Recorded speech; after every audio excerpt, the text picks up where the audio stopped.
Friends, welcome back to Chef Walter's Flavors and Knowledge podcast. Today's episode is about Conrad Ferla's Shore Dinner Hall in Rocky Point, Warwick.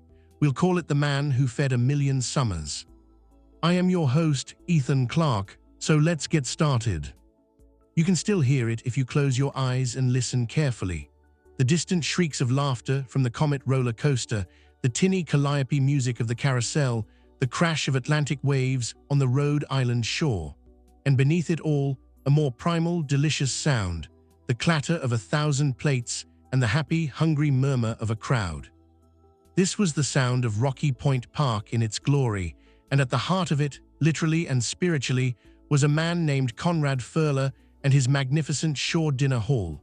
His story is not just one of business, but of an immigrant's dream woven into the fabric of a New England summer. Conrad Ferla arrived from Italy as a young man, his pockets empty but his spirit brimming with that particular blend of ambition and humility that defined a generation. He found his way to Warwick, the sprawling, salt-kissed amusement park already a local legend. He started as so many did, humble, hustling. He was a cook, a dishwasher, a man who understood that before the thrill of the ride, the meal was necessary. But Conrad saw a deeper hunger. He saw families who had saved their pennies for a day of freedom by the sea, arriving with sun-hot skin and empty stomachs. He watched them unpack modest lunches or scramble for a bite between rides. And he dreamed of a feast, not just any meal, but a celebration, a ritual that would become as much a part of the Rocky Point experience as the Skyliner or the haunted house. And so he built his temple, the Shore Dinner Hall. Call it a restaurant feels insufficient. The Shore Dinner Hall was a vast, sprawling pavilion, all weathered wood and sea-breezed screens, capable of seating over 1,000 people at a time. It was a place of communal joy, where the air was so thick with the scent of fried clams, chowder and lobster that you could taste your meal before you ever sat down. The menu was a sacrament, a fixed-price shore dinner that was legendary. For one price, you received a feast fit for a king of the boardwalk.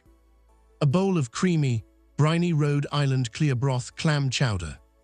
A golden mountain of clam cakes, crispy on the outside, tender inside, and studded with sweet clam bits.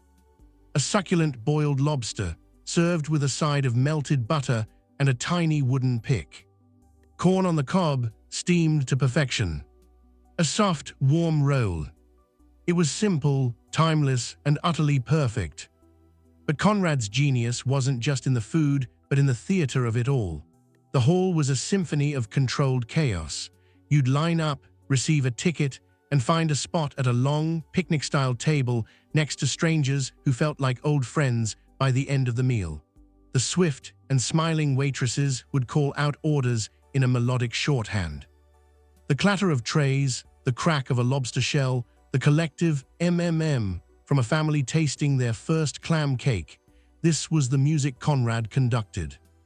He was a constant presence, a stout, proud figure moving through the hall, greeting regulars by name, ensuring the chowder was just right. He wasn't just the owner and host of the most fantastic summer party Rhode Island had ever known. For generations, a trip to Rocky Point was incomplete without a pilgrimage to Conrad's Hall. It was where a first date might share a lobster, a grandfather would teach his grandson how to extract every morsel from a claw properly, and where a shared meal's simple, profound joy cemented a family's memory. All summers must end, and so too did Rocky Point's golden age. Changing tastes, financial struggles, and the rise of other entertainment saw the park decline. It closed its gates for good in 1995. The rides were silenced, and the buildings left to the mercy of the salt wind and time. The Shore Dinner Hall, Conrad's life's work, stood as a ghostly skeleton for years. The cry of gulls replaced the laughter, the scent of fried dough by the damp smell of decay. It was a heartbreaking sight for anyone who remembered its glory.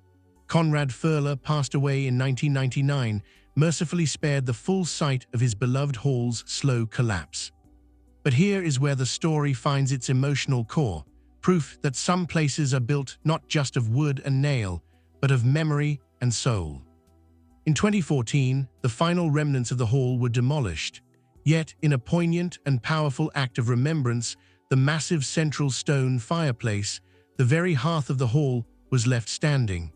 It stands today in Rocky Point State Park, a solitary monument against the sky. It is a ruin in the most beautiful sense. If you visit it now, you can walk through the footprint of the hall, your feet tracing where 1,000 tables once stood.